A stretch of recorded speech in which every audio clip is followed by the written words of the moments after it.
Hello student, मैं हूं मनन भारद्वाज और लर्निंग विद मनन में आप सभी का स्वागत करता हूं। देखिए बच्चों, आज मैं जिस विषय को लेकर के आया हूं वो आप सभी इस विषय से पूरी तरह से परिचित हैं। ऐसा कोई भी बच्चा नहीं होगा फोर्थ क्लास से लेकर के वरिष्ठ अधिकारियों तक कि इस विषय तक कोई भी परिचित ना हो। ठीक है, ऐसा तो हो ही नहीं सकता क्योंकि हमारा जीवन है तो ये विषय है। वो विषय क्या है? Environment important. ठीक है, इंपॉर्टेंस। अब इस विषय में बात मैं क्यों कर रहा हूं? मैं अचानक से इस विषय पे बात इसलिए करना चाहता हूं क्योंकि हम अभी बस 2 दिन बाद एनवायरमेंट डे हमारे यहाँ आने है। वर्ल्ड एनवायरमेंट डे 5 जून। ठीक है, हर 5 जून को हम इसको बनाते हैं। तो मनाने का मतलब सिर्फ ये नहीं है कि सिर्फ इसी दिन हमें इस पर्यावरण की सुरक्षा करनी है या इस पे बात करनी है। मैं ये विषय पर इसलिए बात करना चाहता हूं कि ये एक रिमाइंडर की तरह से आपके दिमाग में घंटी बजाए और इस पे मैं और आप, हम दोनों, ऐसा मैं कहीं अलग नहीं हूं, आप जैसा ही इंक्लूडिंग मी, कि हम अपने एनवायरमेंट के लिए, पर्यावरण के लिए क्या अच्छा कर सकते हैं। ठीक है, तो मैं यहां इस वीडियो में आपको साइंस के आधार पर जो इंपॉर्टेंस है वो तो आपको पता ही होगी, तो वो हल्का सा डिस्कस करेंगे। और दूसरा, एक इंडियन मैथोडोलॉजी, श्रीमद् भागवत महापुराण का नाम आपने सुना होगा। उसमें भगवान श्री कृष्ण ने युधिष्ठिर को संवाद करते हुए पर्यावरण की महत्वता को स्पष्ट किया था। तो इस वीडियो में वो जरूर मैं बताऊंगा, वो बड़ा इंपॉर्टेंट है क्योंकि बहुत सारे लोग भारतीय संस्कृति को और भारतीय संस्कृति में जो पेड़ इत्यादियों की जो पूजा होती है और नदियों की जो पूजा होती है उस पर बहुत ही ज्यादा आलोचना करते हैं। तो शायद उनको ये समझ में आएगा कि पर्यावरण के आधार पर इन सब चीजों को पूजा का अर्थ का जो नाम दे करके जो गालियां दी जाती हैं वो गलत है। ठीक है, तो आशा करता हूं कि चीजें क्लियर होंगी आपको। स्टार्ट करते हैं, शुरुआत करते हैं। इंपॉर्टेंस रोल ह्यूमन बीइंग, खास करके स्टूडेंट के लिए। स्टूडेंट मैंने यहाँ पे ब्रैकेट में इसलिए लिखा कि मेरा जो चैनल है वो खास करके विद्यार्थियों के लिए है, अच्छे बच्चे जो पढ़ना चाहते हैं वाकई में। बाकी का तो लोग आप सब जानते हैं। ठीक है, तो इंपॉर्टेंस रोल ह्यूमन बीइंग में देखिए, पर्यावरण की मानवीय जीवन में बहुत ज्यादा महत्वपूर्णता है। इस बात को आप ऐसे सोचिए कि जब हमें समर वेकेशन में जाने का मौका मिलता है, उत्तराखंड इत्यादि हम जाने की कोशिश करते हैं, वहां ठंडी हवाएं, ठंडा पानी और वातावरण शुद्ध और एक अच्छी ब्रीथिंग, अच्छी सांस लेने के लिए हवा, तो ये सारी जरूरतें क्या हम जिस शहर में रहते हैं उस शहर की जरूरत नहीं है क्या? जो हम 11 महीने उस शहर में बिता रहे हैं तो क्या वहां पे जरूरत नहीं है क्या? और फिर हमारे जाने से उस जगह का भी वातावरण अशुद्ध हो जाता है। ठीक है, ये बताने वाली बात नहीं है, आप बहुत अच्छे से जानते हैं। ठीक वैसे ही जब हम एक ऐसे बंद कमरे में रहते हैं जिस बंद कमरे में बदबू या फिर बहुत ज्यादा सीलन या फिर एक अलग अलग प्रकार की दम घोटू स्थिति हो, तो वहां पर आपका जो दिमाग है, आपकी जो मानसिकता है वो बहुत ही नेगेटिविटी रहती है और आप बहुत ज्यादा इरिटेट होते हैं, बहुत ज्यादा झुंझलाहट में होते हैं। तो पता है, जो ग्रीन एटमॉस्फेयर होता है, वो जो हरी घास, हरे पेड़ पौधे, बारिश का मौसम या एक शुद्ध वातावरण हमारे अंदर पॉजिटिविटी, सकारात्मकता का संचार करता है। ठीक है, और ये सिर्फ मैं ही नहीं कह रहा हूं, ये तो बहुत सारी रिसर्चेस कह चुकी हैं, फिर भी मैंने यहाँ पे बहुत 1-2 रिसर्चेस का जिक्र किया है। ठीक है, आगे देखते हैं। जनरेट पॉजिटिविटी मैंने आपको बताया। और एक सबसे बड़ा इंपॉर्टेंट चीज है, आजकल देखिए, आज ही मेरे पास एक पेरेंट्स का फोन आया कि उनका बच्चा लगातार 6-6, 7-7 घंटे फोन चला रहा है और वो बंदूक वाला, वो लाइक पबजी गेम खेल रहा है। आपको अकल है?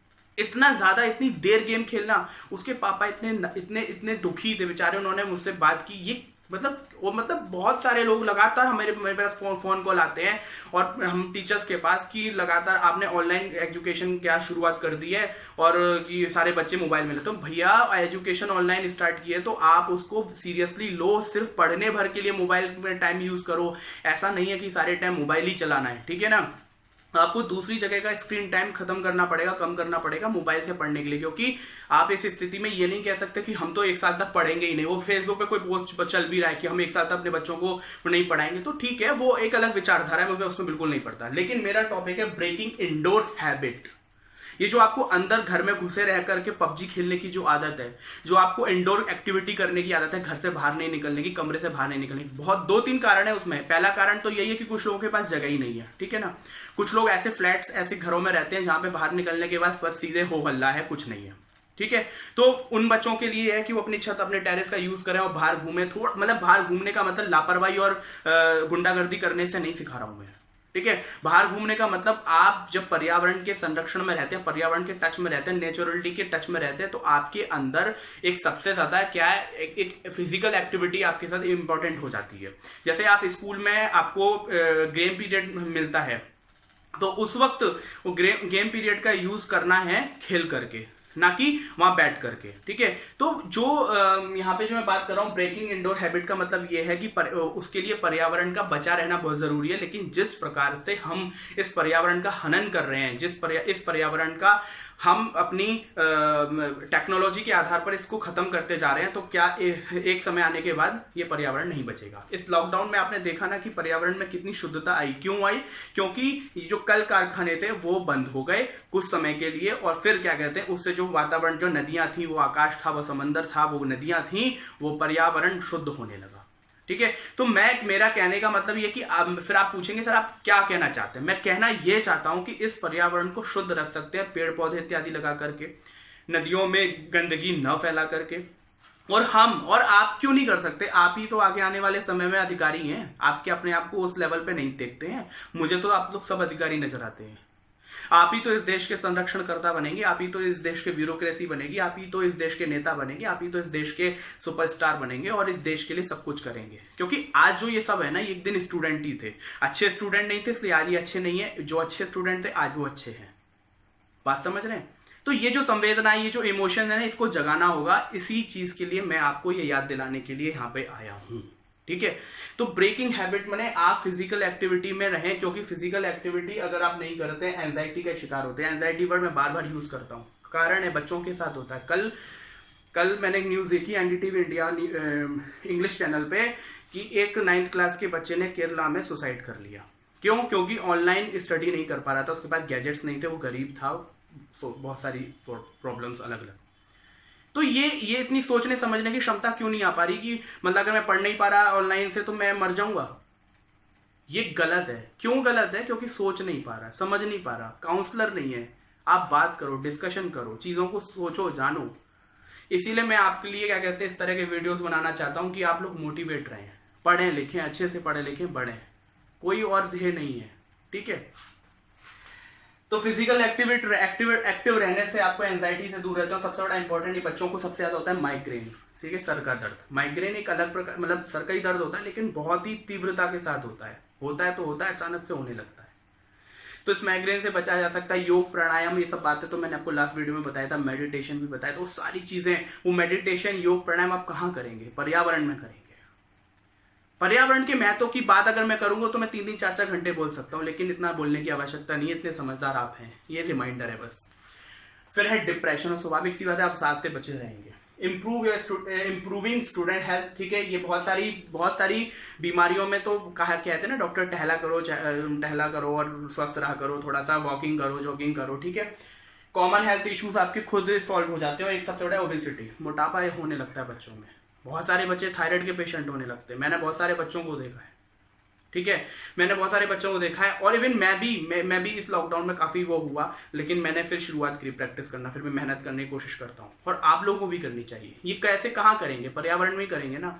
वो बार बार सिर्फ छत पे घूमकर नहीं कर सकते। ये पर्यावरण जब सुरक्षित रहेगा, संरक्षित रहेगा, हमारी सरकारों को भी इस बारे में सोचना होगा। अगर आप जागरूक नहीं होंगे तो सरकारें भी जागरूक नहीं होंगी। आप पढ़े लिखे नहीं होंगे तो सरकारें भी आपको फिर बेवकूफ बनाती रहेगी। तो इसलिए बी अवेयर। एटमॉस्फेयर के लिए, एनवायरनमेंट के लिए अवेयर रहिए। खुद पेड़ लगाइए, कुछ भी कीजिए, लगाइए। एक पेड़ तो लगाया जा सकता है ना 5 तारीख को। 5 तारीख को क्यों, आप अपने बर्थडे पे लगाइए।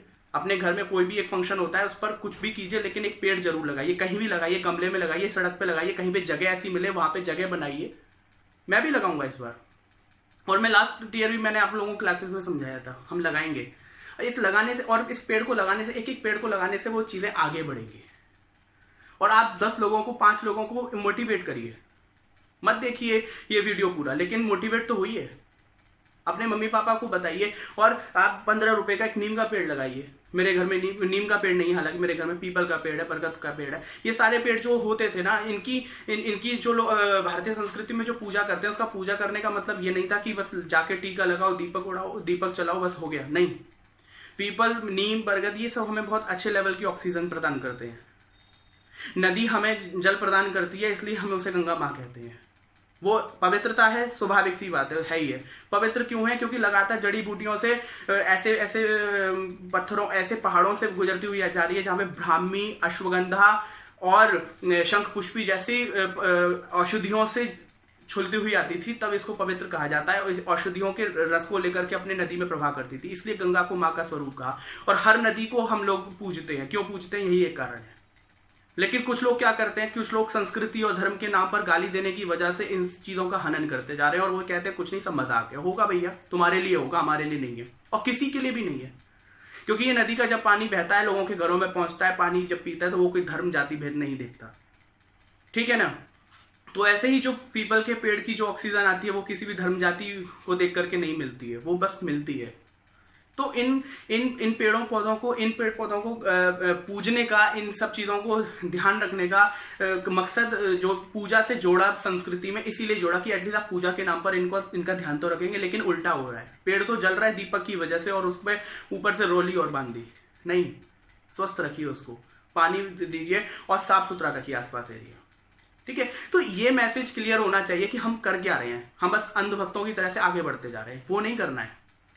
तो पर्यावरण की महत्वता, पर्यावरण को संरक्षण, यह भी एक प्रक्रिया है, ठीक है। अगर जल, नदी, आकाश को अगर देवताओं में कन्वर्ट किया है, देवताओं को माना गया, तो वो इसलिए कि इनको संरक्षित किया जाए, ना कि इनकी मूर्ति लेकर के घर में पूजा की जाए। पूजा कीजिए, बहुत अच्छी बात है, लेकिन इनको साथ के साथ संरक्षण भी कीजिए। गंगा को माँ कह देने भर से कुछ नहीं होगा, गंगा में गंदा पानी छोड़ देना ही सब कुछ गलत हो जाता है। लेकिन सरकारें करती हैं। सरकार क्यों करती है? क्योंकि हम लोग कर रहे हैं, ठीक है ना। ठीक, चलिए, आप अभी इतने सारे विषय पर डिस्कशन नहीं कर सकते, हम सिर्फ इतनी बात कर सकते हैं कि हम एक पेड़ तो जरूर लगा सकते हैं पर्यावरण दिवस के नाम पर, ठीक है। और अपने जन्मदिन पर अपने घर में कुछ भी अच्छा होगा तब भी एक पेड़ जरूर लगा सकते हैं, किसी भी अच्छी प्रजाति का, पीपल का, या जैसे भी आप जो भी उचित समझे। मैं आगे बात करूंगा, एक बड़ा इशू है इंडिया के अंदर, ठीक है, attention defect hyper activity disorder, ठीक है। ध्यान अवस्था मतलब बच्चों में कंसंट्रेशन नहीं होता और बहुत ज्यादा हाइपर एक्टिवेट हो जाते हैं, ठीक है। ये इशू वैसे 3.5% हुआ करता था 2011 के टाइम पे, लेकिन अब ये बढ़ करके 11.32 और एक रिसर्च में दिया हुआ है 15%, 15% के आसपास। चलिए हम ये मान लेते हैं, क्योंकि ये भी एक वैलिड इंफॉर्मेशन है। तो ये इसका सबसे अच्छा जो इलाज है वो यही है कि अच्छा एटमॉस्फेयर क्रिएट हो, ठीक है। एक तो green atmosphere, green space and positive atmosphere, ये दोनों ही एक दूसरे से जुड़े हुए हैं, मुझे बताने की आवश्यकता नहीं है। आप में से बहुत सारे बच्चे इस चीज के शिकार होते हैं, आपको पता ही नहीं होता है, ठीक है। ये कोई ऐसी मेंटल प्रोसेस, बहुत बड़ी बीमारी नहीं है, हर उसमें स्टेज है, अलग अलग स्टेज है कि ये स्टेज पे जाता है। तो हम इससे बच सकते हैं कैसे? हम अच्छे पर्यावरण की वजह से, और बहुत सारी बीमारियां अच्छे पर्यावरण की वजह से शुद्ध सांस लेने भर से ठीक हो जाती हैं। बहुत सारे हार्ट पेशेंट स्वस्थ हो जाते हैं। ये इतना सब कुछ जानते हैं, इतने पढ़े लिखे हैं, उसके बाद भी हम लोग इसी पेड़ को काटते हैं, इसी नदी को गंदा करते हैं। सोचने का विषय है। और ये कनाडा की एक रिसर्च है, उसमें बताया गया कि when living near good quality green space children had lower total difficulty, ठीक है। उन बच्चों में ये कमी प्राप्त देखी गई कि वो ठीक होते चले गए जब वो गुड क्वालिटी और ग्रीन स्पेस में रहने लगे। ये कनाडा की रिसर्च है, ये आप गूगल भी कर सकते हैं, ठीक है। मैं आगे की बात करता हूं फटाफट से। इस बार का जो वर्ल्ड एनवायरनमेंट डे है वो 5 जून जो थीम है उसकी सेलिब्रेट बायोडाइवर्सिटी। बायोडाइवर्सिटी के बारे में आपने साइंस में पढ़ रखा होगा, 6-7 में पढ़ाया जाता है। उसको हिंदी में बोलते हैं जैव विविधता, ठीक है। अब जैव विविधता क्या है? जो पेड़ पौधे और एनिमल्स और जो इस प्रकार जो स्पीशीज हैं, जो उसकी लगातार बहुत सारी जो वेराइटीज हैं, वही बायोडाइवर्सिटी है। और आपको पता होगा ये इकोसिस्टम है कि यहाँ पे ये जो धरती है, यहाँ पर सभी प्राणियों के जीने का अधिकार है, चाहे मेरा चाहे एक छोटे से कीट का। वो एक अलग बात है कि मुझसे गलती से चींटी मर जाती है जब मैं चलता हूं, वो मुझसे होता है अपराध, ठीक है। लेकिन हम जानबूझ करके किसी कीट पतंग, किसी भी जीव की हत्या हमें नहीं करनी चाहिए, क्योंकि वो स्पीशीज का होना उस सृष्टि में, हमारी इस धरती पे होना बहुत जरूरी है। बहुत सारे पेड़ पौधों का रहना हमारे यहाँ बहुत जरूरी है।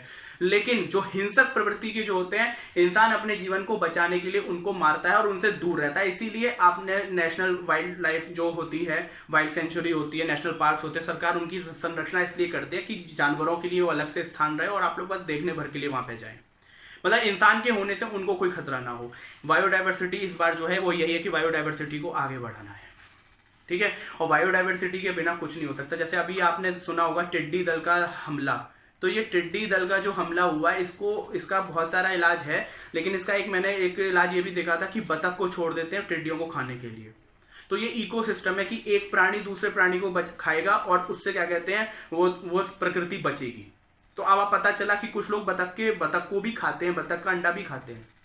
और आप देखिए मतलब नॉन वेजिटेरियन की भी हद देखिए। और एक देश का तो मैं नाम नहीं ले सकता जिसकी वजह से आज हम इस सृष्टि को लॉकडाउन के कारण है, वो तो पता नहीं वो सब कुछ खाते हैं।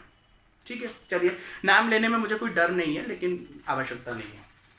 ठीक है, एक बहुत इंपॉर्टेंट पॉइंट है कि professor David McDonald Oxford University के, वो बताते हैं कि without biodiversity there is no future for humanity. अब आपको स्टेटमेंट क्लियर हो ही रहा है कि मानव सभ्यता का कोई फ्यूचर ही नहीं है विदाउट डाइवर्सिटी। क्या है diversity? Variety of living species on earth and earth bio is so rich that many species have yet to be discovered. इतना रिच है अर्थ का जो बायोडाइवर्सिटी सिस्टम है, जिसमें लगातार अभी भी नए नए क्या कहते हैं बहुत संरचनाएं डिस्कवर हो रही है, खोजी जा रही है। और लास्ट पॉइंट है कि स्पीशीज एक्सटेंट विलुप्त, लगातार विलुप्त होती जा रही है। ऐसी जो स्पीशीज हैं, जो डिफरेंट स्पीशीज हैं, केवल इंसान की वजह से। आगे मैं इसके महत्व को समझाना चाहता हूं। श्रीमद् भागवत के कृष्ण और युधिष्ठिर के संवाद में उन्होंने बताया कि पर्यावरण की क्या महत्वता है, पेड़ पौधों की क्या महत्वता है। देखिए, जिस देश की संस्कृति बहुत समृद्ध होती है, वो फिर इस तरह के कार्य नहीं करते। जिस प्रकार से मैं भी चाइना की बात कर रहा था, मैंने नाम नहीं लिया लेकिन मैं बोल ही देता हूँ कि वहां पर कुछ चीजें हैं। आप जानते हैं चाइना में किसी भी प्रकार के कीट पतंग को हर तरह जाति के, हर प्रजाति के मतलब वो लोग कुछ भी खा लेते हैं, स्पीशीज खा लेते हैं। ठीक है, अब वो कैसे खाते हैं भैया, वो तो वही जाने। लेकिन हमारी संस्कृति इतनी स्पष्ट और इतनी सुदृढ़ रही है, वही मैं बताने का प्रयास कर रहा हूँ, जो हमारी भारतीय संस्कृति को जो अंडरस्टिमेट करते हैं। ठीक है ना, हर चीज का यहाँ पर उदाहरण है और प्रतीची और प्राचीन का संगम यहाँ पर है। ठीक है, अगर उस चीज को, अगर आपको साइंस के साथ, अगर आप स्पिरिचुअलिटी को साइंस के साथ जोड़ लेते हैं और अच्छे से अपना रिसर्च कर लेते हैं, तो एक आप बहुत जबरदस्त तरीके का बदलाव ला सकते हैं। ठीक है, ऐसे ही एक विषय को मैं यहाँ पे फिर से आपको बताने का प्रयास कर रहा हूँ, जो मैंने शुरुआत में बताया था कि श्रीमद् भागवत पुराण में श्री कृष्ण और युधिष्ठिर का संवाद है, वो बड़ा इंटरेस्टिंग है।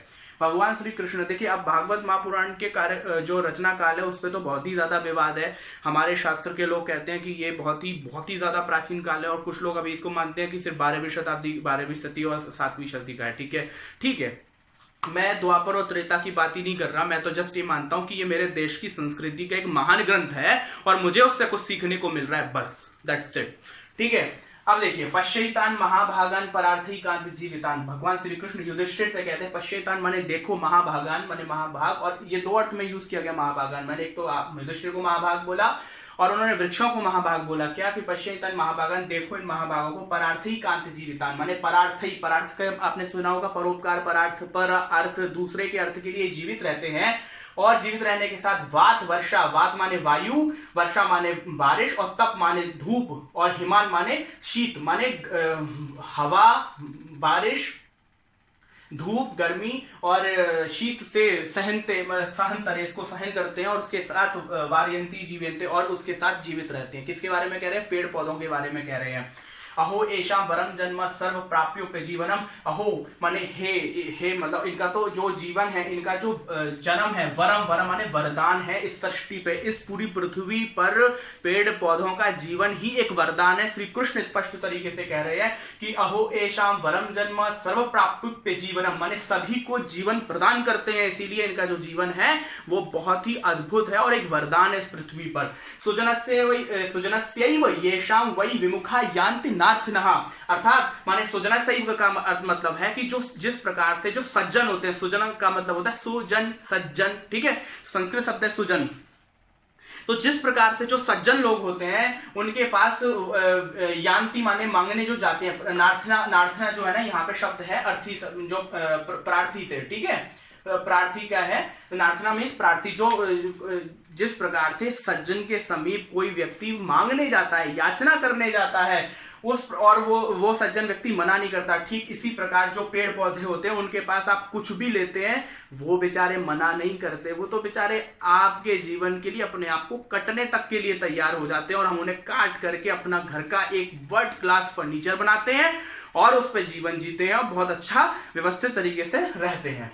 ठीक वही उसके आगे उन्होंने कहा कि क्या क्या वो प्रदान करते हैं। वैसे मुझे बताने की आवश्यकता नहीं है, लेकिन फिर भी आपको ये बताना जरूरी है कि संस्कृति, भारतीय संस्कृति, श्रीमद् भागवत पुराण में इतने प्राचीन ग्रंथ में कितनी सारगर बात आज प्रासंगिक तौर पर स्पष्ट दी है। क्या बताया कि पुत्र पुष्प, पुत्र का मतलब यहाँ पे पत्र है, पत्ते, ठीक है, जिस पत्ते के दाने में आप छोले भटूरे का छोला खाते हैं, ठीक है, पुत्र पुष्प, पुत्र पुष्प फल छाया, ठीक है, पत्र पुष्प, पुष्प समझते हैं फूल फल, छाया तो पता ही आपको शैडो, एंड मूल वल्कल दारू भी, मूल मतलब बीज इत्यादि भी होता है, ठीक है, फल इत्यादि भी होता है, और वल्कल माने होता है, वल्कल जो यहाँ शब्द दिया हुआ है, वल्कल का अर्थ होता है जो पेड़ की जो छाल होती है, उस पेड़ की छाल से बहुत सारी चीजें बनती हैं, आपको पता ही होगा, पेपर उसी से बनता है, ठीक है, और भी सारी चीजें उससे बनती है, औषधियां उससे बनती हैं, ठीक है, वल्कल दारूबी, और दारूबी का मतलब होता है ईंधन, ठीक है, जो हम लकड़ी जलाते हैं हमारे घरों में, तो नहीं जलती लकड़ी, लेकिन आज भी लकड़ी के जलाने से ही बहुत सारी भट्टियां, बहुत सारे लोगों के घरों के घर के चूल्हे इत्यादि जलते हैं। ये कहां से मिलता है? ये अमेरिका से नहीं आता है, ये इसी धरती और इसी को, चाहे अमेरिका हो चाहे कोई देश हो, इसी सृष्टि में होने वाले पेड़ पौधों को जला कला करके हम अपने जीवन का यापन करते हैं। और गंध निर्यास, जो सुगंधित द्रव्य निकलते हैं, सुगंध इत्यादि जो हमें प्राप्त होती है, पेड़ों से प्राप्त होती है, भस्म, राख, स्थितोष्मी कामान वितन्वते, इस प्रकार से इतनी सारी चीजें दे करके हमारी कामनाओं की पूर्ति करते हैं भैया। जो लोग लकड़हारे होते हैं, जो लोग बिजनेस करते हैं वुड का, जो लोग इस प्रकार की सारी चीजें करते हैं और विभिन्न प्रकार से अपने जीवन को व्यापन करते हैं, ये पेड़ पौधे उनके लिए एक वरदान की तरह से हैं, और पर्यावरण के लिए तो सब कुछ हैं। आपने देखा ना, महाभगवान बोला कृष्ण ने इन पेड़ पौधों को। तो आशा करता हूं कि पर्यावरण की महत्वता आपने इन श्लोकों से समझी होगी। मैंने सिर्फ 3 श्लोकों में ये बात बताने की कोशिश की है। 18,000 श्लोकों में अलग अलग प्रकार से भगवान श्री कृष्ण सिर्फ पर्यावरण पे नहीं, जीवन के हर पहलू पर बात की है।